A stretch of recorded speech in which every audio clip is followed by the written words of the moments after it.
सदाशिवसमारम्भां शङ्कराचार्यमध्यमाम् अस्मदाचार्यपर्यन्तां वन्दे गुरुपरम्पराम्। हरिः ओं శ్రీగురుభ్యో నమః। హరిః ఓం। ఆత్మబంధువులారా, ఈరోజు అష్టావకర గీత 54వ భాగం మనం చూద్దాం. యశాంతః స్యాద్ అహంకారః న కరోతి కరోతి సహ. 29వ శ్లోకం 18వ అధ్యాయంలో. నిరహంకార ధీరేణ నకించిత్ ధికృతం కృతం. తమాషాగా ఉంటుంది ఈ శ్లోకం. ఎందుకంటే అసలు మోక్షం అంటే ఏంటో అయోమయం, మనకి తెలియదు కరెక్ట్ డెఫినేషన్. వేదాంత క్లాసులు వినటానికి వచ్చినప్పుడు ప్రారంభంలో వేదాంతం ఒక మోక్ష శాస్త్రం, భగవద్గీత కూడా అదే అంటారు, ఒక మోక్ష శాస్త్రం అంటారు. అంటే చెప్తారు విద్యార్థులకి, వేదాంత అధ్యయనం వలన మోక్షం అనే లక్ష్యాన్ని సాధించవచ్చు అంటారు. చాలా బాగుంది, కన్విన్సింగ్ గా. అంటే వేదాంత విద్యార్థికి మోక్షం అంటే సరైన స్పష్టత ఉంటే, అంటే అర్థం తెలిస్తే తను డిసైడ్ చేసుకుంటాడు కదా, అవును కదా, మంచిదే కదా, మోక్షం అంటే మోక్షం కావాలి, నాకు వెళ్ళాలి. ఏమిటి మోక్షం అంటే? అంటే వేదాంత క్లాసులకు వెళ్ళాలా వద్దా అనేది మోక్షాన్ని బట్టి డిసైడ్ చేసుకుంటాడు. అంటే ఒక ఆసక్తి, ఆకాంక్ష పెరుగుతాయి అన్నమాట అది తెలిస్తే. ఏమిటి అంటే చాలా నిర్వచనాలు ఉన్నాయి శాస్త్రంలో. ఒక నిర్వచనం ఏంటంటే, మనకు బాగా అందరికీ తెలిసింది శాంతి. శాంతి, మోక్షం అంటే శాంతి. తేషాం శాంతి శాశ్వతీ నా ఇతరేషాం అని ఒక నానుడు ఉంది ఉపనిషత్తుల్లో. అంటే శాంతి, మోక్షం అంటే శాంతి అంటే భగవద్గీతలో కూడా చెప్తారు. మన 2వ అధ్యాయంలో 71వ శ్లోకంలో, విహాయ కామాన్ యః సర్వాన్ పుమాన్ చరతి నిస్పృహః నిర్మమః నిరహంకారః సహ శాంతిం అధిగచ్చతి. అంటే కోరికలు, మమతలు, అహంకారాలు ఇవన్నీ త్యజించే వానికి శాంతి కలుగుతుంది. అంటే భగవద్గీతలో కానీ ఉపనిషత్తుల్లో కానీ మోక్షానికి ఒక డెఫినేషన్ శాంతి అని చెప్పారు. అంటే శాంతి అంటే మనకి ఎవరికి అర్థం తెలియకుండా ఉండదు. శాంతి అంటే ఇట్ ఈజ్ ఇంప్లైడ్ మానసిక శాంతి, మనశ్శాంతి. శాంతి అంటే మనం అందరికీ తెలుసు కదా, మనశ్శాంతి. వేదాంత అధ్యయనం వల్ల మోక్షం వస్తుంది అంటే మనశ్శాంతి వస్తుంది. కాబట్టి వేదాంత అధ్యయనానికి అందరూ చాలా చాలా ఆసక్తి చూపిస్తారు. ప్రతి మనిషికి శాంతి కావాలి, అంటే మనశ్శాంతి కావాలి. అంటే వేదాంతానికి రాకముందు కూడా ప్రతి వేదాంత విద్యార్థి రిలీజియస్ గా ఉంటాడు కదా. స్పిరిచువాలిటీ, రిలీజియన్ 2 రకాలు. కర్మకాండాన్ని రిలీజియన్ అంటాం, వేదాంతాన్ని స్పిరిచువాలిటీ అంటాం. ఆధ్యాత్మికత, మతపరమైనటువంటి కర్మకాండ. మన కర్మకాండలో కూడా మనం శాంతిని వెతుకుతాం. నాస్తికుడు కూడా శాంతిని వెతుకుతాడు. నాస్తికుడు కూడా తనదైన శైలిలో మనశ్శాంతిని వెతుకుతాడు. ఆస్తికుడు అంటే మనం భక్తులు ఏదో శాంతి కావాలా, ఆశ్రమాలకు వెళ్తాం, స్వామీజీల చుట్టూ తిరుగుతాం, దేవాలయాల చుట్టూ తిరుగుతాం, పూజలు, జపాలు, ఇవన్నీ ఎందుకు? మనశ్శాంతి కోసమే కదా. వేదాంతం వల్ల మోక్షం వస్తుంది. మోక్షం అంటే శాంతి అని అర్థం, మనశ్శాంతి. ఒక వ్యక్తి సాధన చతుష్టయ సంపత్తిని సంపాదించి ఆ తర్వాత శ్రవణ మనన నిధిధ్యాసనల ద్వారా శాస్త్రాధ్యయనం చేస్తే తప్పకుండా ఆ వ్యక్తికి మోక్షం లభిస్తుంది, మనశ్శాంతి వస్తుంది. ఇట్లా మనం చెప్తాం. మనశ్శాంతికి మనకు తెలిసిన డెఫినేషన్ ఇంకోటి ఉంది. అంటే డెఫినేషన్ కాదు, అది ప్రాక్టికల్ గా నిజంగా మనకు మనశ్శాంతి వచ్చిందా ఎట్లా తెలుస్తుంది? ఒక యాసిడ్ టెస్ట్ ఉంది మనకి. ఏంటో టెస్ట్? ఎఫ్ఐఆర్ తగ్గిపోతుంది, అంటే రిడక్షన్, ఎఫ్ఐఆర్ రిడక్షన్ అంటే కోపం తగ్గిపోతుంది. ఒక రకమైన ప్రతి మనిషిలోనూ ఒక ఇంపల్సివ్ బిహేవియర్ ఉంటుంది, అంటే యానిమల్ బిహేవియర్ అన్నమాట. జంతువులాగా ప్రవర్తిస్తారు. కోపం వస్తే ఆ టీవీ పగలగొడతాడు, పక్కన టీవీ ఉంటుంది, టీవీ పగలగొడతాడు. చేతిలో రిమోట్ ఉంటే రిమోట్ ఇసిరి కొడతాడు ఎక్కడికో, లేదా అద్దం పగలగొడతాడు, లేదా జుట్టు పీక్కుంటాడు, తల గోడకేసి కొట్టుకుంటాడు, ఏదో చేస్తాడు. That is all animal behaviour, impulsive behaviour. దానికి ఏం అర్థం పర్థం ఉండదు, ఇమ్మీడియట్ రియాక్షన్ అన్నమాట. అలాంటి బిహేవియర్ అంతా కూడా తగ్గిపోతుంది. ఫ్రీక్వెన్సీ అట్లాంటి బిహేవియర్ ఉండదు, ఫ్రీక్వెంట్ గా ఉండదు. ఉన్నా కూడా ఉధృతం ఉండదు, ఇంటెన్సిటీ ఎక్కువ ఉండదు. ఆ రికవరీ పీరియడ్ కూడా వెంటనే, ఒకవేళ కోపం వచ్చినా కూడా వెంటనే కూల్ అయిపోతాడు. అంటే ఎమోషన్స్ తగ్గిపోతాయి, భావోద్వేగాలు తగ్గిపోతాయి. ఆ ఎమోషన్స్ చాలా డేంజరస్. అవన్నీ తగ్గిపోయి మనశ్శాంతి వస్తుంది. మనకి ఎఫ్ఐఆర్ తెలుసుకుంటాం, మనకు మనమే కొలుచుకుంటాం, మనకి తెలుస్తుంది అనమాట ఎఫ్ఐఆర్ తగ్గింది అని. ఎమోషన్స్ చాలా డేంజరస్. ఇప్పుడు ఇవాళ పేపర్లో ఉంది, ఒక ఆవిడ పెళ్లి చేసింది అమ్మాయికి చాలా ధూమ్ధామ్గా. పెళ్ళైన తర్వాత ఒక చిన్న క్రతువు ఉంటుంది, అంపకాలు అంటారు. అంటే పెళ్లి కొడుకు చేతిలో పెళ్లి కూతురిని పెట్టి సాగనంపటం అనమాట, అంపకాలు అంటారు దాన్ని. అంపకాల టైంలో ఆవిడ చాలా చాలా భావోద్వేగానికి గురయ్యి చనిపోయింది, అక్కడికక్కడే కొలాప్స్ అయిపోయింది. ఇవాళ పేపర్లో న్యూస్ అనమాట అది. ఇది ఎమోషన్ అంటే. సో అలాంటి ఎమోషన్స్ చాలా చాలా డేంజరస్. ఒక ఆయన ఢిల్లీలో విమానం ఎక్కాడు, ఫ్లైట్ హైదరాబాద్ రావాలి.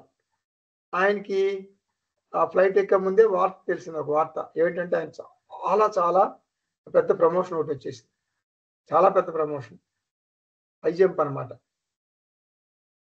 ఆ జంపు ఎంతో శాలరీ పెరిగింది, హోదా పెరిగింది.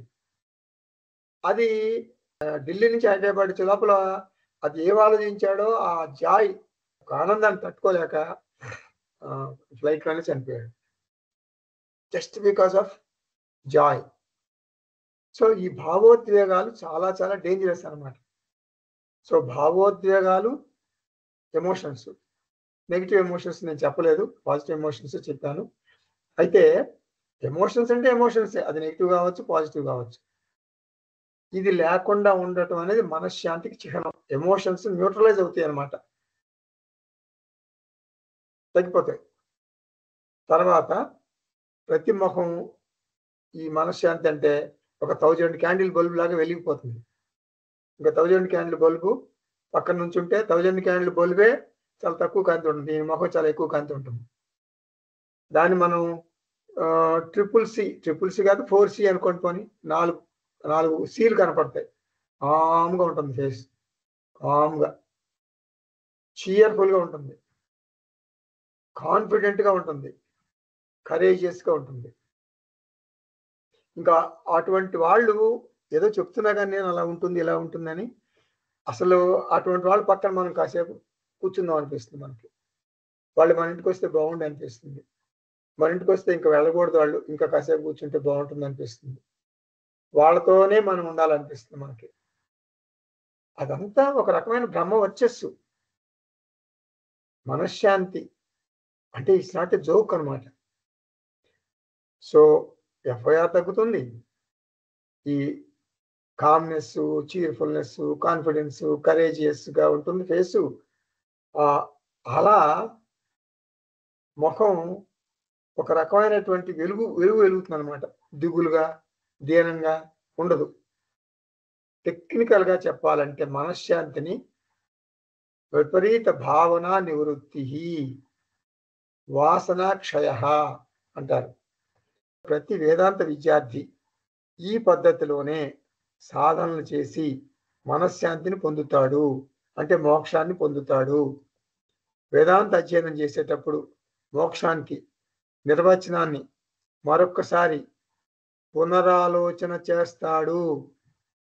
ఏమిటి? మనశ్శాంత. అంటే మోక్షం అంటే మనశ్శాంత? నో, కాదు కాదు కాదు మనశ్శాంతి కాదు. ఎందుకంటే మన వేదాంతంలో మనస్సును మరి అనాత్మ అంటున్నాం కదా. అనాత్మ అంటే ఏమిటి? అనాత్మ అనాత్మ అంటే ఎప్పుడు మారేది కదా. సవికారం నిర్వికారం రెండు ఉన్నాయి మనకి. మ్యాటరు, కాన్షియస్నెస్ అంటే చైతన్యము ఆత్మ, తర్వాత మ్యాటరు అంటే పదార్థం అనాత్మ. సో మ్యాటర్కి సవికారం అస్థి చాయితే వర్ధతే అవన్నీ మార్పులు జరిగిపోతుంటాయి. నిరంతరం మారుతుంటుంది. నిరంతరం మారేదాన్నే మ్యాటర్ అంటారు, నిరంతరం మారేదాన్నే మనసు అంటారు. మరి ఆత్మ నిర్వికార, మార్పులు ఉండవు, మార్పులు చేర్పులు ఉండవు ఆత్మకు. మరి అనాత్మ నిరంతరం మారిపోతుంటుంది. అట్లాంటి దాన్ని శాంతిగా ఉంచడం సాధ్యమా? ఇక్కడ ఆలోచన పడుతుంది అనమాట. వేదాంతంలోకి కొంచెం కొంచెం కొంచెం వచ్చిన తర్వాత మనశ్శాంతి కాదు ఇది, వేరే డెఫినేషన్ ఏదో ఉంది. అసలు మనస్సును ఒక స్టేట్లో ఒక స్థితిలో ఉంచగలమా మనం? ఉంచలేము. అలా ఒక చిన్న ఆలోచన పడుతుంది అనమాట మన మైండ్లో. పడి నిరంతరం మార్పుకు లోనవుతుంది కదా. అనాత్మ ఒక మిస్టరీ, అది ఊహించలేము, అన్ప్రెడిక్టబుల్, నియంత్రించలేము, అన్కంట్రోలబుల్, నిలకడలేదు, అన్సస్టైనబుల్. పైగా అనాత్మను ఎన్నో విషయాలు ప్రభావితం చేస్తాయి, ముఖ్యంగా మనసుని. నా కంట్రోల్ లేదు అనాత్మ మీద. దేహం, మనసు, ఇంద్రియాలు ఎప్పుడు మారిపోతుంటాయి కదా. అనాత్మను మెరుగుపరుచుకోవటానికి నా వంతు సహకారం నేను చేస్తాను. నా మనస్సును ప్రశాంతంగా ఉంచటానికి నేను సాధన చేస్తాను, కానీ పూర్తిగా నియంత్రించలేను. ఇప్పుడు మనకి ప్రారంధం యొక్క ప్రభావం తెలియదు కదా. మనస్సు మీద చాలా చాలా ఫ్యాక్టర్స్ ప్రభావం చూపిస్తాయి.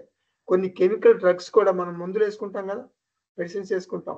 ఆ మెడికల్ డ్రగ్స్ కూడా ఇప్పుడు ఎందుకు దగ్గు ముందు తాగండి, మీకు డ్రౌజీగా ఉంటుంది. అది మనసు మీద ప్రభావం చూపించినట్టే కదా. కాబట్టి వేదాంత విద్యార్థి ఒక కొత్త అంశం తెలుసుకుంటాడు. మనశ్శాంతి గనక మోక్షం అయితే, మనశ్శాంతి గనక మోక్షం అయితే, మోక్షం నిరంతరం మారిపోతుంది కదా. అంటే ఒడిదుడుకు లోనవుతుంది కదా అనాత్మ. అంటే శాంతి కూడా మారిపోతుంది కదా. కాబట్టి మోక్షానికి గ్రెడేషన్స్ ఉన్నాయా? ఇంక్రీజ్డ్ మోక్ష, రెడ్యూస్డ్ మోక్ష, ఇట్లా మార్పులు చెందుతుందా? ఆలోచనలో పడిపోతున్నాడు ఇప్పుడు వేదాంత విద్యార్థి. శ్రీకృష్ణ పరమాత్మ ఏం చెప్పాడు భగవద్గీతలో 14వ అధ్యాయంలో? ప్రకాశంచ ప్రవృత్తించ మోహం ఏవచ పాండవ. మనస్సు కూడా త్రిగుణాత్మకం. సత్వగుణం, రజోగుణం, తమో గుణాలు ఉంటాయి అర్జున మనసులో. ఇది ప్రకృతి. మనసు అంటే ప్రకృతి, పదార్థం నుండి వచ్చింది. కాబట్టి ఈ త్రిగుణాలు ఉంటాయి, మారిపోతుంటాయి. ఎంత గొప్ప జ్ఞాని అయినా కూడా, ఎంత గొప్ప జ్ఞాని అయినా కూడా 100% ఎల్లవేళలా ఆల్ ది టైం సత్వగుణంతో ఉండలేడు, నిరంతరం శాంతిగా ఉండలేడు. కాబట్టి మోక్షానికి నిర్వచనం మనశ్శాంతి కాదు అనాలి. ఇప్పుడు మనం ఎవరు అనాలి? జ్ఞానం వచ్చిన తర్వాత అంటాడు అన్నమాట జ్ఞాని. ఈరోజు నేను సగం మోక్షంలో ఉన్నాను, నిన్న 3/4 మోక్షంలో ఉన్నాను. This is non sense. ఇప్పుడు నిర్వచనం మారిపోతుంది జ్ఞాని దృష్టిలో. మోక్షం అంటే మనశ్శాంతి కాదు, మారే శాంతి మనశ్శాంతి. మోక్షం అంటే మారని శాంతి, మార్పు చెందని శాంతి. అది మార్పు చెందని శాంతి ఒకే ఒక చోట ఉంది. అది ఆత్మశాంతి, అది నిత్య శాంతి, అది నిత్య ముక్తి. శాంతి అన్నా, మోక్షం అన్నా, ముక్తి అన్నా ఒకటే. నిత్య ముక్తి. ఎవరు, ఎక్కడ? నేనే. అడ్రస్ ఎక్కడుంది? నేనే. నేనే చైతన్యం, నేనే మోక్షం, నేనే శాంతి, నేనే ముక్తి. అది మార్పులకు లోనవదు. ఆత్మశాంతి ప్రారబ్ధానికి ప్రభావితం కాదు. బాహ్య పరిస్థితులకు, అనాత్మ పరిస్థితులకు ఆత్మశాంతి మారదు, స్థిరంగా ఉంటుంది. కెమికల్ డ్రగ్స్ లేకపోతే బయోకెమిస్ట్రీ అంటే దేహాన్ని మనం దేహంలో ఉండేటువంటి కెమికల్ రియాక్షన్స్ ఇవన్నీ కూడా బయోకెమిస్ట్రీ అంటాం కదా. బయాస్ అంటే లైఫ్, అంటే దేహంలో మనం బతుకున్నప్పుడు బయోకెమిస్ట్రీ అంటారు. సో ఆత్మశాంతి అంటే ఈ డ్రగ్స్ వేసుకున్నా కూడా ఆ బయోకెమిస్ట్రీ కూడా మనకి ఆత్మశాంతికి భంగం కలిగించలేదు. ఈ దేహం ఉన్నా ఆత్మశాంతి ఉంటుంది, ఈ దేహం మరణించిన తర్వాత కూడా ఆత్మశాంతి ఉంటుంది. చైతన్యం లాగానే దేహం పతనం చెందిన తర్వాత కూడా చైతన్యం ఉంటుంది అంటున్నాం కదా. అలా బయోకెమిస్ట్రీ మనస్సు మీద ప్రభావం చూపుతుంది. మనశ్శాంతి కనుక మోక్షం అయితే బయోకెమిస్ట్రీ మూడిగా చేస్తుంది మనసుని, ఆ మూడి మోక్షం అవుతుంది అనమాట. మూడ్లు మారిపోతుంటాయి ఎప్పటికప్పుడు. కాబట్టి నిధిధ్యాసనం యొక్క ముఖ్య ఉద్దేశం ఏమిటంటే వాసనాక్షయం కాదు. మరి ఏమిటి నిధిధ్యాసనం యొక్క ముఖ్య ఉద్దేశం? ఆత్మశాంతి. అంటే ఆత్మశాంతిని మనం గుర్తించాలి, కొత్తగా పొందేదే ఉండదు. ఆత్మశాంతి కోసం, నిత్యముక్తి కోసం మనం తెలుసుకోవాలి ఉందని. ఇప్పుడు నిధిధ్యాసనం ద్వారా ప్రయత్నించి తెలుసుకోవాలి. మనస్సును అనాత్మగా, మిథ్యగా భావించాలి, ఆబ్జెక్టుగా, దృశ్యంగా చూడాలి. ఆత్మశాంతి అనేది నా స్వభావం. నీరు చల్లగా ఉండను, అది నీటి స్వభావం. నేను దేహం కాదు, నేను చైతన్యాన్ని. చైతన్యం అంటే సత్తు, చైతన్యం అంటే చిత్తు, చైతన్యం అంటే ఆనందం, ఆనందం అంటే శాంతి. ఆత్మశాంతి ఇది నా స్వభావం, ఇది నా స్వరూపం, ఇది నా నేచర్. ఒకవేళ నేను మనశ్శాంతి కోసం ప్రయత్నించినా కూడా అది లోక హితం కోసం.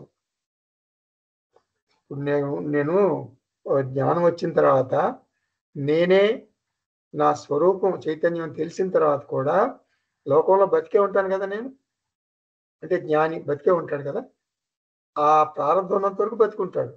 సో ఆత్మజ్ఞానం వచ్చిన తర్వాత జ్ఞాని ఏ పని చేసినా కూడా లోకానికి హితం చేస్తాడు అన్నమాట. ఏది చేసినా హితమే చేస్తాడు, మంచి పని చేస్తాడు ధర్మబద్ధంగా. కాబట్టి మనస్సుకి భిన్నంగా ఉన్న చైతన్య స్వరూపాన్ని నేను. కాబట్టి నిధిధ్యాసనం యొక్క ప్రయోజనంలో మార్పు రావాలి. నిధిధ్యాసనం ప్రారంభంలో వాసనాక్షయం కోసం చేస్తాం, మనం మనస్సును నియంత్రిస్తాం. ఆ తర్వాత నిధిధ్యాసనం యొక్క ప్రయోజనం ఏమిటంటే నేను నిత్య ముక్త ఆత్మ అని తెలుసుకోవటం కోసం చేస్తాం. మనస్సు పరిస్థితి ఎలా ఉన్నా కూడా నేను నిత్యముక్త ఆత్మ, నా స్థితిలో మార్పు ఉండదు. లోక సంగ్రహం కోసం, అంటే లోకహితం అన్న సంగ్రహం అన్న ఒకటే. నా దేహం నా మనసు ఉపయోగిస్తా లోకహితం కోసం, నేను మాత్రం నిత్యముక్త స్థితిలో ఉంటా. మనశ్శాంతితో లోకహితం కోసం కర్మలు చేస్తా. నేను ఒక మాట చెప్తాను, జాగ్రత్తగా వినండి మర్చిపోకుండా. ఏంటంటే కృష్ణ లీలలు అంటారు. అంటే కృష్ణుడు కర్మ చేస్తే, ఏదైనా పని చేస్తే అది ఒక లీల. మనం పని చేస్తే కర్మ. మనం పని చేస్తే ఆనందం కోసం పని చేస్తాం. ఒక మనిషి ఒక పని చేశాడంటే దానిలో ఆనందాన్ని వెతుక్కుంటాడు, ఆనందం వస్తుంది అనుకుంటాడు. కృష్ణుడు ఏదైనా పని చేశాడు అనుకో, ఆనందంతో చేస్తాడు. ఆనందంతో చేసే కర్మ లీల, ఆనందం కోసం చేసేటటువంటి పని అది కర్మ. ఈ మార్పు జరగాలి అంటే త్రిపుటి నుండి ద్విపుటికి మారాలి. ద్విపుటికి మారితే తేలికవుతుంది. ఇక్కడ 4వ వేదాంత రత్నం గుర్తుపెట్టుకోవాలి మనం. వేదాంత రత్నాలు మనకు 5 ఉన్నాయి కదా. ఏమిటది 4వది? ఈ శరీరంలో కానీ, అంటే జడ శరీరంలో కానీ, ఈ జడ జగత్తులో కానీ ఏ సంఘటన జరిగినా అది నన్ను చెలింపు చేయలేదు. I don't care. నన్ను టచ్ చేయలేదు అది. ఇప్పుడు పారమార్థిక స్థాయిని వ్యావహారిక స్థాయి టచ్ చేయలేదు కదా. వ్యవహారం ఉంటుందా? ఉంటుంది. నాకుండదు. ఎందుకుండదు? నా లెవెల్ పెరిగిపోయింది. నేను పారమార్థిక స్థాయికి ఎదిగాను. ఇప్పుడు ఈ కింద ఎత్తులు పల్లాలు, మరి 50 అంతస్తుల బిల్డింగు, చిన్న చిన్న గుడిసెలు ఇవన్నీ కనపడతాయా విమానంలో వెళ్తుంటే నీకు? విమానంలో వెళ్తున్నావు, ఆ కిటికీలోంచి కిందకి చూసావు, అంత చక్కగా ఫ్లాట్‌గా ఒక చిన్న చాపలాగా ఉంటుంది. అంతే. నీకు తెలియదు. అంటే నువ్వు ఎత్తులో ఉన్నావు. అలాగే నువ్వు ఎత్తుకు ఎదిగావు. అంటే పరిణితి చెందావు. మానసికంగా నువ్వు పరిణితి చెందావు. పారమార్థిక స్థాయికి వెళ్ళావు. ఆత్మస్థితిలోకి వెళ్ళావు. ఆత్మలో రమిస్తున్నావు. నేను ఈ దేహం కాదు అని స్పష్టంగా అనుకుంటున్నావు. నేను ఈ దేహం కాదు అని నువ్వు అనుకుంటున్నప్పుడు ఈ దేహ సమస్యలు, ఈ మానసిక సమస్యలు, ఈ జగత్తు సమస్యలు, ఈ కుటుంబ సమస్యలు నిన్ను బాధించవు. సమస్యలు సమసిపోవు. సమస్యలు అలాగే ఉంటాయి. కానీ నిన్ను టచ్ చేయవు. దేహం అంటే స్థూల దేహం, సూక్ష్మదేహం 2 అనుకోవాలి మనం. దేహం, మనస్సు, జగత్తు ఇదంతా జడ పదార్థం. నాకు కంట్రోల్ లేదు. చెప్పాను కదా 4వ వేదాంత రత్నం. నన్ను టచ్ చేయలేదనమాట అది. నేను నిత్యముక్తుణ్ణి. జగత్తులోని సంఘటనలకు నేను చెల్లించను. మనకి శ్రీకృష్ణ పరమాత్మ చెప్తారు కదా 7వ అధ్యాయం అనుకుంటా. అదేంటి? త్రిభిః గుణమయైః భావైః ఏభిః సర్వం ఇదం జగత్ మోహితం న అభిజానాతి మాం ఏభ్యః పరం అవ్యయం. మనశ్శాంతి లేకపోతే మోక్షం ఈ రెండింటికి పొత్తు కుదరదు. నాకు మనస్సుతో సంబంధం లేదు. నేను చైతన్యాన్ని. మానసిక స్థితితో నాకు సంబంధం లేదు. నేను జీవితాంతం అనాత్మలైనటువంటి దేహం, మనసు, జగత్తు, కుటుంబం వీటిని ఉద్ధరించడానికి ప్రయత్నం చేస్తాను. కానీ నేను నిత్యముక్త స్థితిలో స్థిరంగా ఉంటాను. మనశ్శాంతికి బదులు ఆత్మశాంతి. ఇది ధ్యాసన యొక్క ప్రయోజనం అని అష్టావక్ర మహర్షి చెప్తున్నారు. శాంతః స్యాత్ అహంకారః న కరోతి సహ నిరహంకార ధీరేణ న కించిద్ధి కృతం నిరహంకార ధీరః అంటే దేహము మనసుతో సంబంధం లేనివాడు. మనశ్శాంతి అతని యొక్క సాధన కాదు. ఆత్మశాంతి అతని సాధన. లోకహితం కోసం మనశ్శాంతిని ఉపయోగిస్తాడు. 30వ శ్లోకం చూద్దాం. నోద్విగ్నం నచ సంతుష్టం అకర్తృ స్పంద వర్జితం నిరాశం గత సందేహం చిత్తం ముక్తస్య రాజతే. జ్ఞాని మనస్సు సుఖదుఖాలకు అతీతంగా, నిశ్చలంగా, నిర్మలంగా, ప్రశాంతంగా ఉంటుంది. ఉద్రేకాలు ఉండవు. మానసిక ఉద్రేకాలు, కోరికలు, సందేహాలు ఉండవు. అచంచలంగా, స్థిరంగా ఉంటుంది. నా ఉద్విగ్నం అంటే ఆత్మస్థితిలో జ్ఞాని ఉంటాడు. ద్విపుటిలో ఉంటాడు. తన దేహాన్ని, మనస్సుని, ఇంద్రియాలని అనాత్మగా చూస్తాడు. అటువంటి జ్ఞాని అనాత్మ సమస్యలకు స్పందించడు, చెలించడు. మనసులో సడన్ గా పాత వాసనల భయాలు వచ్చి ఆందోళన వస్తుంది. అది జ్ఞానికి కూడా వస్తుంది అట్లా. ఎందుకంటే కోట్ల జన్మల నుంచి ఇక్కడ పాత వాసనలు ఉంటాయి లోపల.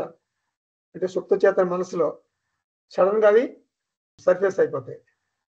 అటువంటప్పుడు కూడా తన మనసుని తాను ఒక దృశ్యంలాగా చూస్తాడు. జ్ఞాని. అది జ్ఞాని గొప్పతనం. నేను నిత్యముక్తుణ్ణి అని నువ్వు ఘంటాపదంగా చెప్తున్నావు కదా. అంటే అప్పుడు కూడా నీ మనస్సు నిన్ను ఇబ్బంది పెడుతుంది. పాత వాసనల వల్ల ఎక్కడికి పోదు, అవి వస్తాయి. కానీ అప్పుడు ప్రతిచర్యలు లేకుండా ఆత్మస్థితి నుండి పక్కకు జరగకుండా స్థిరంగా ఉండటం చాలా కష్టం. కానీ ఉంటాడు జ్ఞాని. కాబట్టి మోక్షాన్ని మైండ్తో ముడిపెడితే ముక్తి ఎవరికి సాధ్యం కాదు. మోక్షాన్ని మైండ్తో ముడిపెడితే ముక్తి ఎవరికి సాధ్యం కాదు. ఎందుకంటే పర్ఫెక్ట్ మైండ్ అనేది ఎవరికి ఉండదు. అంటే 100% చిత్తశుద్ధి ఎవరికి సాధ్యం కాదు అంటుంది శాస్త్రం. జ్ఞాని అంటే ఎవరు? తన ముక్త స్థితిని మనస్సుతో, ఇప్పుడు కొత్త డెఫినేషన్ చెప్తున్నాను నేను. జ్ఞాని అంటే ఎవరంటే తన ముక్త స్థితిని, మోక్ష స్థితిని మనస్సుతో పోల్చి చూసుకోడు. తన మోక్ష స్థితిని మనస్సుతో పోల్చి చూసుకోడు. చిత్తశుద్ధి అతనికి ఒక హాబీ. అతనే జ్ఞాని. చిత్తశుద్ధిని లోకహితం కోసం ఒక వినోదంగా, ఒక ఆటగా ఉపయోగిస్తాడు. నా ద్వేష్టి సంప్రవృత్తాని. అప్పుడప్పుడు రజోగుణం లేకపోతే తమోగుణం ఎక్కువ అవుతుంది. ఇది జ్ఞాని మనసులో కూడా. అప్పుడు జ్ఞాని ఇందాక నేను చెప్పినట్టుగా తన మనస్సును ఒక ఆబ్జెక్ట్ లాగా, ఒక దృశ్యం లాగా చూస్తాడు. అతను ప్రతిచర్య చూపడు.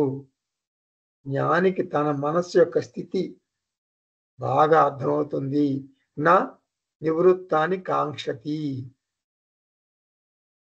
అర్జున, జ్ఞాని త్రిగుణాతీతుడు, ఎల్లప్పుడూ ఆత్మస్థితిలోనే ఉంటాడు అంటాడు కృష్ణుడు భగవద్గీతలో. అందాక ఎందుకు, మన దయానంద స్వామీజీ ఒక మాట అంటుంటారు తరచుగా, be compassionate to your own mind. Be compassionate to your own mind అంటారు దయానంద స్వామీజీ. అంటే మన మనస్సు పట్ల కొంచెం కంపాషనేట్గా ఉండాలి మనం.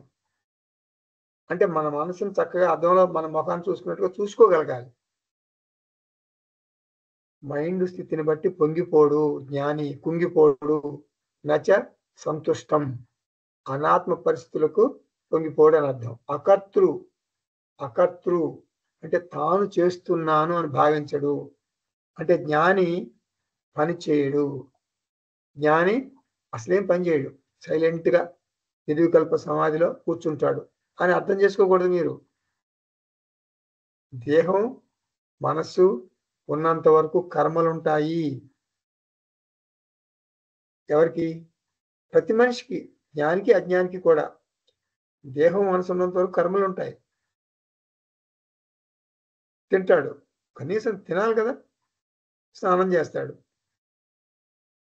కర్త అని అనుకోడు. కాకపోతే ఇక్కడ అర్థం ఏం చేసుకోవాలంటే మనం తను కర్త, అకర్తృ భావన అనమాట. అహం కర్త అనే భావన ఉండదు. నైవ కించిత్ కరోమి ఇతి పశ్యన్ శృణ్వన్ ఇంద్రియాణి ఇంద్రియార్థేషు వర్తంతే గుణేషు వర్తంతే. దేహం మనసు వ్యవహారం చేస్తాయి బాబు, నాకేం సంబంధం లేదు. నేను ఆత్మని, నేను అకర్త, నేను నిత్యమైనటువంటి సర్వవ్యాపకమైన చైతన్యాన్ని. నాకు సమస్యలు అంటవు. నా దేహానికి సమస్యలు ఉండొచ్చు, నా మనసుకు సమస్యలు ఉండొచ్చు, నా కుటుంబానికి సమస్యలు ఉండొచ్చు. నాకు అంటే చైతన్య స్థితిలో ఉన్నటువంటి నాకు, ఆత్మస్థితిలో ఉన్నటువంటి నాకు ఆ సమస్యలు అంటవు. అకర్తృ స్పందవర్జితం. స్పంద అంటే కదలిక. అంటే జ్ఞాని మనసులో ఏమి కదలికలు ఉండవు అని అర్థం. మనకి బేసిక్గా ఒక విషయం తెలుసు అందరికీ. మనకి ఏంటంటే ఈ స్థూల శరీరం అనేది ఒక ఇల్లు.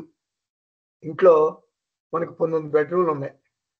ఈ స్థూల శరీరంలో ఎన్ని బెడ్రూమ్లు ఉన్నాయి? మొత్తం 19. ఆ 19 బెడ్రూమ్లో 19 మంది ఉంటారు. ఎవరాళ్ళు? 5 జ్ఞానేంద్రియాలు. వాళ్ళ 5 సెపరేట్. చెవి, చర్మము, కన్ను, నాలుక, ముక్కు, ఎవరి దాళ్ళకి ఎవరి బెడ్రూమ్ వాళ్ళదే, సెపరేట్ అన్నమాట. అలాగే కర్మేంద్రియాలు, చేతులు, కాళ్ళు, వాక్కు, మరి జననేంద్రియం, యానస్, ఇవన్నీ కర్మేంద్రియాలు. మరి పంచ ప్రాణాలు, ప్రాణ, అపాన, వ్యాన, ఉదాన, సమాన, ఇవి ఈ 15. మరి చిత్తం, అహంకారం, మనసు, బుద్ధి, చిత్తం, అహంకారం 4, 19. 15 + 4 19. ఈ 19 బెడ్రూమ్లు ఉన్నాయి ఇక్కడ. ఇది ఒక ఇల్లు అనమాట. ఈ ఈ స్థూల శరీరం. ఇది మర్చిపోకూడదు. అయితే వీళ్ళలో ప్రిసైడింగ్ ఆఫీసర్ ఎవరు? మెయిన్ ఆఫీసర్ ఎవరు? మనసే. మనసు, బుద్ధి, చిత్తం, అహంకారం 4 ఒకటే. ఇవేం చేస్తాయి? జ్ఞానేంద్రియాలు తీసుకొస్తే విషయాల్ని. ఒరే, అక్కడ జిలేబీ బాగుందిరా, హ్యాబిట్స్ లో బాగుంది, ఓహో బాగుందా, అది జ్ఞానేంద్రియాల పని. తీసుకొస్తాయి, ఇన్ఫర్మేషన్ తీసుకొస్తాను. పెర్సీవింగ్ ఆర్గాన్స్ అంటారు వాటిని. జిలేబీ బాగుంది అక్కడ, ఓకే వెళ్దాం, ఇది రెడీ. Performing organs. అది ఎప్పుడైతే జ్ఞానేంద్రియాలు తెచ్చినాయో, ఒక విషయాన్ని నీ దృష్టికి తీసుకొచ్చినాయో, ఇది కర్మేంద్రియాలు రెడీ. వాక్కు, చేతులు, కాళ్ళు, చలో చలో వెళ్ళి జిలేబీ తిందాం, వెళ్దాం, అక్కడికి వెళ్దాం, కార్లో వెళ్దాం, లేకపోతే నడిచి వెళ్దాం, ఏదో సంథింగ్ వెళ్దాం, ఐఎమ్ రెడీ అని కర్మేంద్రియాలు రెడీ అయిపోతాయి. జ్ఞానేంద్రియాలు విషయాన్ని తీసుకొస్తాయి, పెర్సీవింగ్. పెర్ఫార్మింగ్ ఆర్గాన్స్ ఎవరు? కర్మేంద్రియాలు. మరి ఎనర్జీ కావాలి కదా నీకు, నడవాలంటే, కారు నడపాలన్నా కూడా ఎనర్జీ కావాలి. ఎనర్జీ ప్రొడ్యూసింగ్ ఆర్గాన్స్ ఎవరు? పంచ ప్రాణాలు. ఇవి ప్రమోటింగ్ ఆర్గాన్స్ అన్నమాట. అవి ఎనర్జీ ప్రొడ్యూస్ చేస్తాయి. ఇది ప్రిసైడింగ్ ఆర్గాన్ మనసు. ఓకే వెళ్దాం పదండి, మనసు వెళ్దాం పదండి అంటేనే వెళ్తాయి. ఈ 15 కూడా మనసు ఎట్లా ఆడిస్తే అట్లా ఆడతాయి. కుక్క తెచ్చి పెంచుకో అంటే, కుక్క నీకెందుకు అనవసరం ఉంటుంది. కుక్క అనవసరం అనేది మనసే, కుక్కను తెచ్చి పెంచుకో అనేది మనసే. ఎలా అంటే అలా ఆడిస్తుంది అనమాట. అది పెంచుకో, కుక్కను తెచ్చుకుని, అక్కడ ఉంది కుక్క, ఇక్కడ చాలా దూరంలో ఉంది, బెంగళూరులో ఉంది, అది చాలా మంచి బ్రీడ్ అంటే మనసు చెప్పింది అనుకో, వెళ్ళిపోతావు బెంగళూరు, వెళ్ళి ఆ కుక్క పిల్లని తెచ్చుకుని పెంచుకుంటావు. Presiding organ. సో కాబట్టి ఈ 4 కంటిన్యూస్ గా నడుస్తూ ఉంటాయి. పెర్సీవింగ్ ఆర్గాన్స్ జ్ఞానేంద్రియాలు, పెర్ఫార్మింగ్ ఆర్గాన్స్ కర్మేంద్రియాలు, ప్రమోటింగ్ ఆర్గాన్స్ పంచ ప్రాణాలు, ప్రిసైడింగ్ ఆర్గాన్ అంటే మనసు, ఇది నడుస్తూ ఉంటుంది. ఈ మనసుని కంట్రోల్లో పెట్టుకునేవాడే జ్ఞాని. మనసు చెప్పినట్టు వినేవాడు అజ్ఞాని. మనసు చెప్పినట్టు వినకుండా ఉండేవాడు జ్ఞాని. మనసు చెప్పినట్టు వినడు, ఆత్మ స్థితిలో ఉంటాడు. జ్ఞాని మనసు కూడా ఏదైనా పిచ్చి పనులు చేస్తుంది అనుకోండి, జూబ్లీహిల్స్ క్లబ్కి వెళ్ళి తాకాడు, చాలా బాగుంటుంది. 1 లక్ష రూపాయలు జేబులో వేసుకో, వీళ్ళు పోతే పోతే వస్తే వస్తే, నీకేంటి చాలా డబ్బు ఉంది కదా అని మనసు అందనుకోండి. జ్ఞాని మనసు, నా మనసు ఇలా అంటుందా, నా మనసు ఇలా అంటుందా, ఓహో నేను చాలా ధనవంతున్నా, నా మనసు నాకు గుర్తు చేస్తుందా అని నవ్వుకుంటాడు. తన మనసుని తను ఆబ్జెక్టు లాగా చూస్తాడనమాట. తను చైతన్య స్థితిలో ఉండి ఆత్మలో రమించటం అంటే, ఆత్మస్థితిలో ఉండటం అంటే ఇదే. జ్ఞాని మనసు తమో గుణంతో కానీ రజోగుణంతో కానీ ఏదైనా పిచ్చి పిచ్చి పనులు చేస్తుంటే, పిచ్చిగా మాట్లాడుతుంటే, పిచ్చి సలహాలు చెప్తుంటే, ఆ మనసుకు లోబడి జ్ఞాని ఆ పనులు చేయడు, అజ్ఞాని చేసేస్తాడు. అది తేడా. అందుకే చెంచల్ కూడా జైలు అంటారు. చెంచల్ కూడా అంటే వాళ్ళ మనసులన్నీ చెంచలంగా ఉంటాయన్నమాట. అది వాళ్ళు వాళ్ళకి ఇష్టం వచ్చిన పనులు చేశారు, జైలుకి వెళ్ళిపోయారు.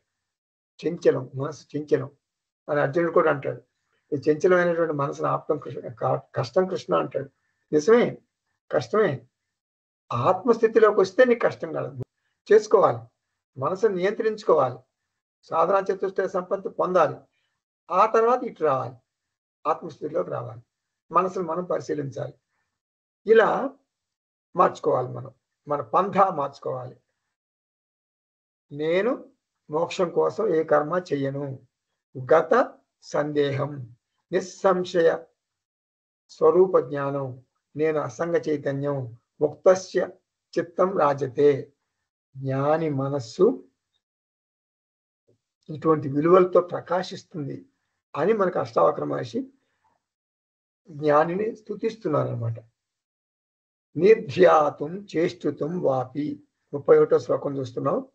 నిర్ధ్యాతుం చేష్టుతుం వాపి యచ్చిత్తం న ప్రవర్తతే, నిర్నిమిత్తమిదం కింటు నిర్ధ్యాయతి విచేష్టతే.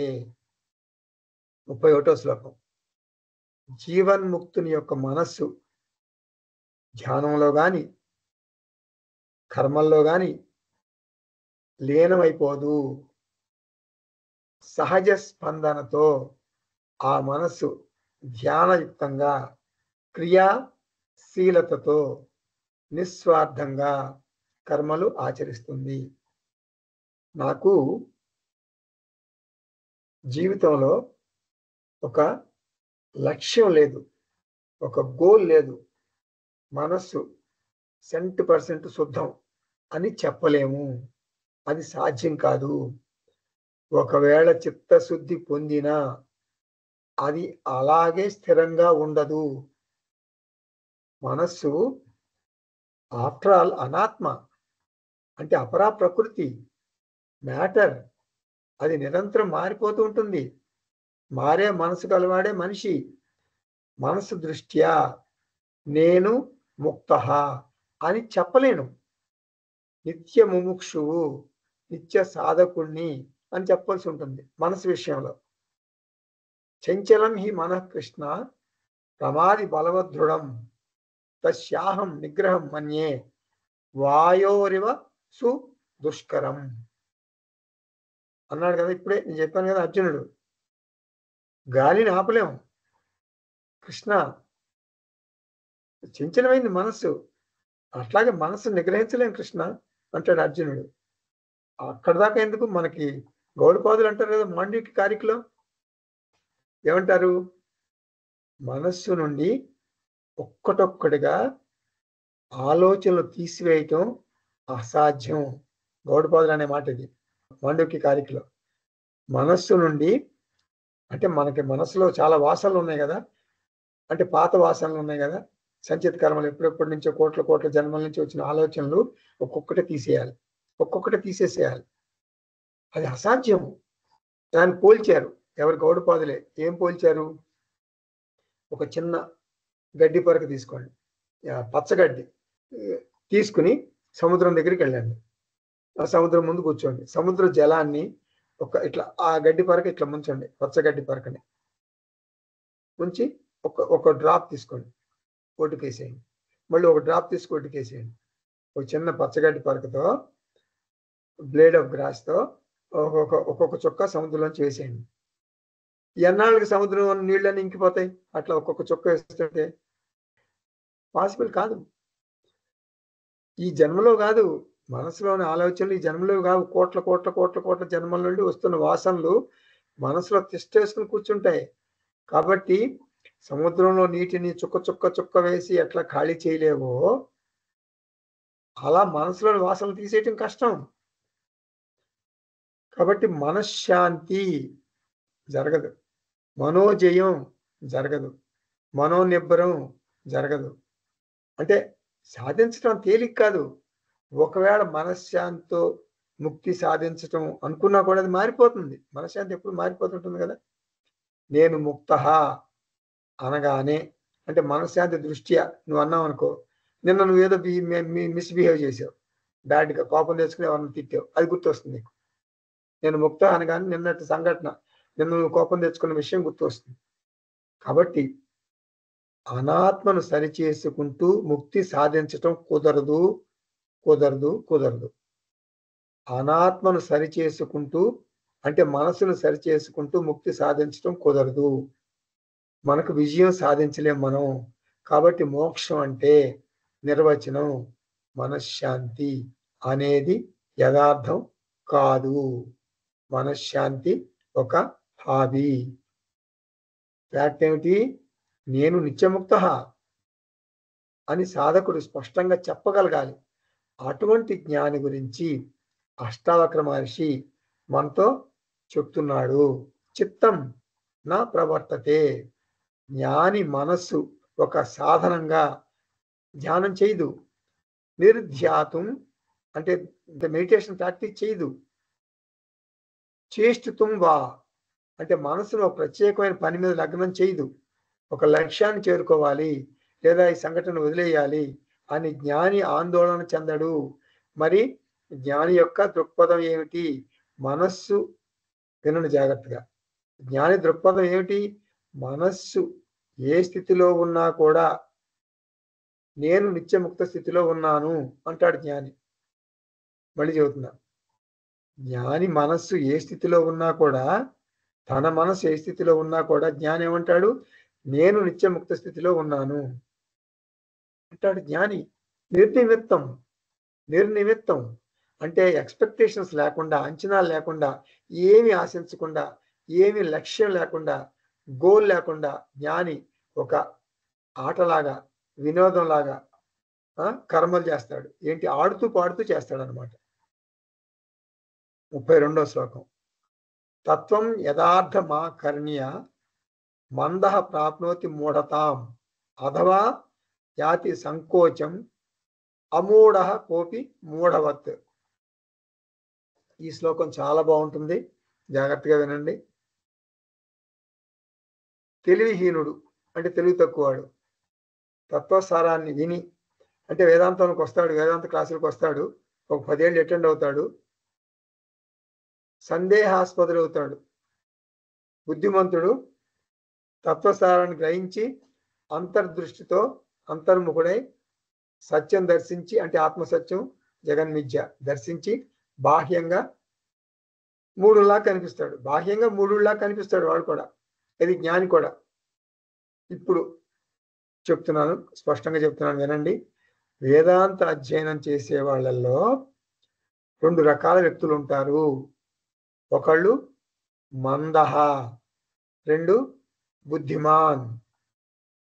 యథార్థం తత్వం ఆకర్ణ్య మూఢతాం ప్రాప్నోతి. అంటే వేదాంతం అర్థం కాదు మందమతులకు, అయోమయానికి గురవుతారు. ఏం చేస్తారు? ఎవరైతే చెప్తే చేస్తారు. ఒక పని చేయండి, ఇక్కడి నుంచి ఒక 60 కిలోమీటర్లు గుడి ఉందండి, అక్కడికి వెళ్ళండి. మీరు 108 ప్రదక్షిణలు చేయండి, మీకు పెట్టుబడతాడు అంటారు. ఆ పని చేస్తారు, వెంటనే వెళ్ళిపోతారు. మీరు అయ్యప్ప మాల వేసుకోండి, మీరు అయ్యప్ప మాల మంచిగా దీక్ష పెట్టుకోండి, మీకు కోరిన కోరికలన్నీ తీరిపోతాయి. మరి అయ్యప్ప మాల వేసుకుంటాడు, అటు వెళ్ళిపోతాడు. మీరు ఒక పని చేయండి, ఈవినింగ్ 5 ఆ ప్రాంతాల్లో కూర్చోండి, ఒక జపమాల పట్టుకోండి. ఓం నమో భగవతే వాసుదేవాయ, ఓం నమో భగవతే వాసుదేవాయ, ఈ మంత్రం చెప్పుకోండి.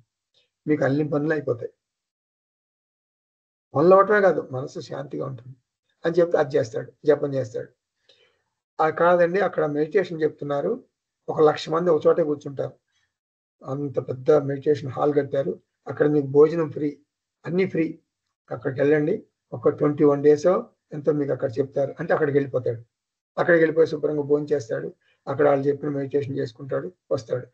ఇలా ఒక దశ ఏముండదు, నిర్దేశం అంటూ ఉండదు, ఒక గురువు ఉండడు, ఒక ఇది ఉండడు, ఏదో ఎవరు ఏది చెప్తే చేసేస్తాడు.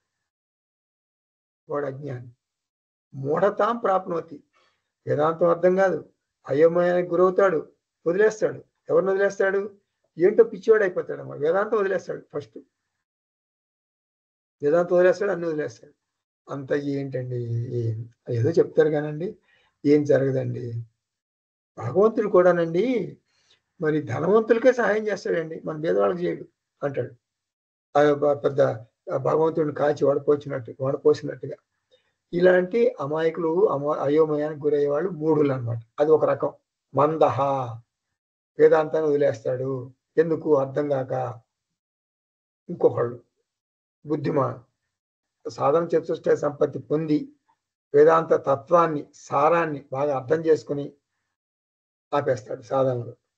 ఇంకా చేయాల్సిందేం లేదు కదా, అతను కూడా మూడులాగానే కనపడతాడు పైకి. ఇది ఈ శ్లోకానికి స్థూలంగా అర్థం. 33వ శ్లోకం చూద్దాం.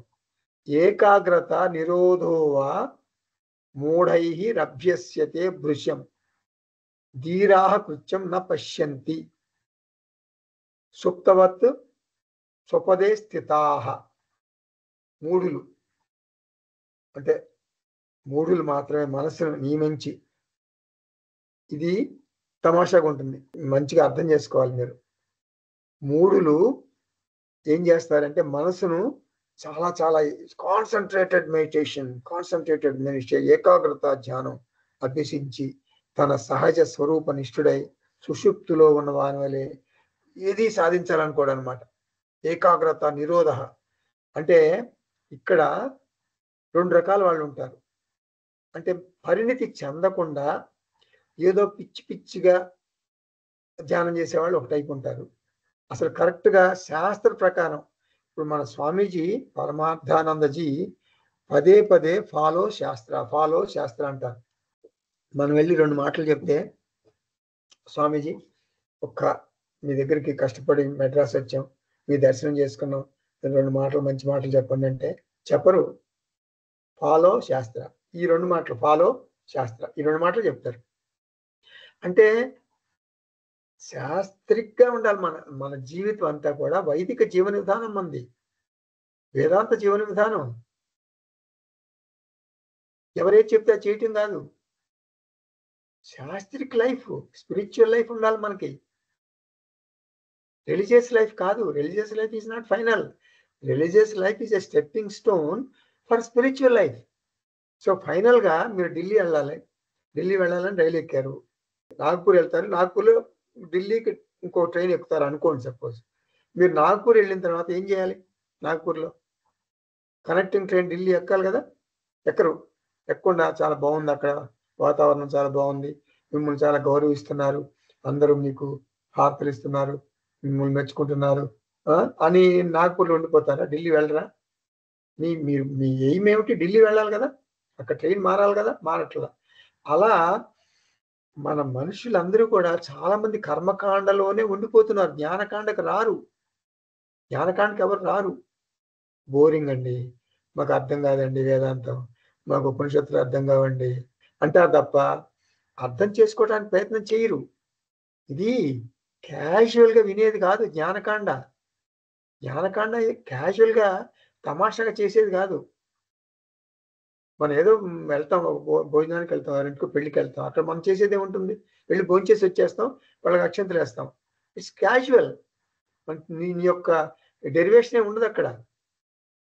ఇది అట్లా కాదు.